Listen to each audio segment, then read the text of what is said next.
നിങ്ങളുടെ video skip ചെയ്ത് പോകുന്നുണ്ടെങ്കിൽ അതിൻ്റെ പ്രധാന കാരണം നിങ്ങൾ വീഡിയോ ഷൂട്ട് ചെയ്യുന്ന രീതിയാണ്. 100 വീഡിയോ ചാലഞ്ച് ഡേ 11. ഒന്നാമത്തെ കാര്യം എന്ന് പറയുന്നത്, നിങ്ങൾ ക്യാമറയുടെ ലെൻസിലേക്ക് നോക്കിയിട്ട് സംസാരിക്കാൻ വേണ്ടി ശ്രമിക്കുക. ഒരിക്കലും സ്ക്രീനിലേക്ക് നോക്കരുത്. സ്ക്രീനിലേക്കാണ് ഞാൻ പോയി നോക്കി സംസാരിക്കുന്നത്.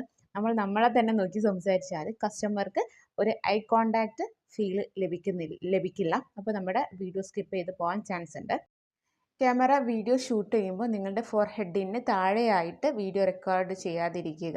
നിങ്ങൾ സംസാരിക്കുമ്പോൾ തല ഇങ്ങനെ താഴ്ത്തി വെക്കാതെ ഒരു പൊടിക്ക് ചിന്നപ്പ് ചെയ്തിട്ട് സംസാരിക്കാൻ വേണ്ടി ശ്രമിക്കുക. മൂന്നാമത്തെ കാര്യം എന്ന് പറയുന്നത് ലൈറ്റിംഗ് ആണ്. ലൈറ്റിംഗ് ഒരിക്കലും പിറകിൽ വെക്കാതിരിക്കാൻ ശ്രമിക്കുക. ഡയറക്റ്റ് പിറകിൽ വെക്കുമ്പോൾ ഈ ഒരു ഫീലായിരിക്കും ലഭിക്കുക. ബാക്കിൽ ഭയങ്കര ലൈറ്റിംഗ് ആയിട്ട് നിങ്ങളുടെ ക്യാമറയിൽ നോക്കുമ്പോൾ ഒരു വൃത്തി കിട്ടില്ല. അപ്പോൾ സൈഡിലോ ഒന്നെങ്കിൽ ഫ്രണ്ടിലോ അല്ലെങ്കിൽ ബാക്ക് സൈഡിൽ നമ്മൾ നേരെ പുറകിലല്ലാതെ സൈഡിലാക്കി വെക്കാൻ വേണ്ടി ശ്രമിക്കുക. നിങ്ങളുടെ ബിസിനസ്സിൽ വീഡിയോ